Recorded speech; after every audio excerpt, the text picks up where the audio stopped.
Hey everyone, I'm Shayoni, and right now I am so proud of myself for finishing all the novels written by the Bronte sisters.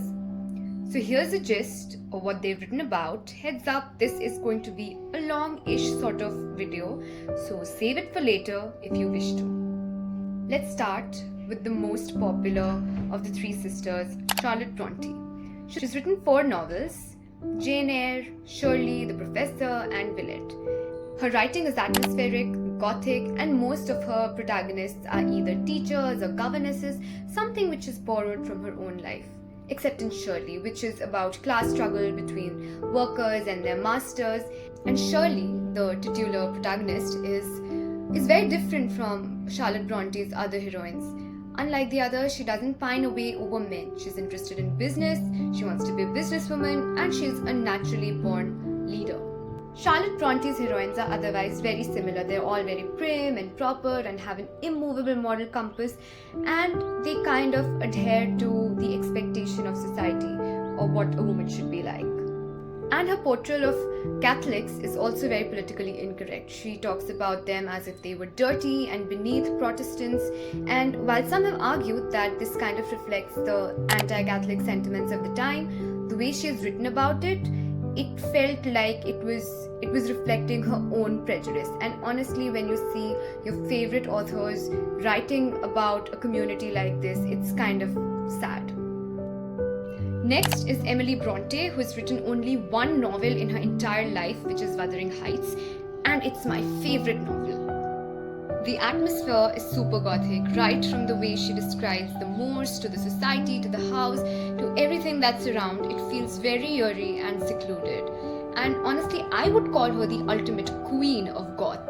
The book covers generational trauma, mental illness, borderline incest, and it's really high in symbolism. In fact, some say that the relationship between Heathcliff and Cathy is based on her own relationship with her brother Branwell, and Heathcliff and Cathy were never supposed to be adoptive siblings, but she only made them so to kind of sanitize the plot.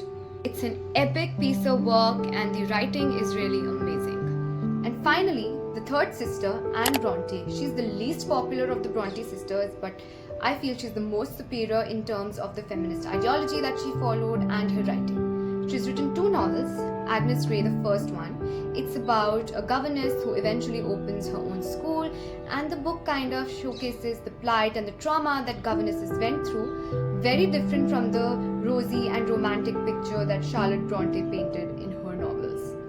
Even the romance quotient is very quiet in this novel, unlike in Wuthering Heights or Jane Eyre. There are no grand gestures or plot twists, and it's just a tale of quiet endurance and resilience. The second book she wrote is The Tenant of Wildfell Hall, which is about this woman who runs away from an abusive marriage and an abusive husband, and it was very heavily criticized when it came out for its raw and sort of uncensored portrayal of domestic violence. The book was considered too shocking for its time, and some say that the husband was based on their brother Branwell, who was a known alcoholic. So these were the novels written by the Bronte sisters, and the point of commonality between the 3 of them is that they're all about female protagonists, and they're about women who are trapped by class, trapped by marriage, society, ideas of morality, and they're all fighting for freedom and pushing back in their own ways, which is why their works still feel relevant.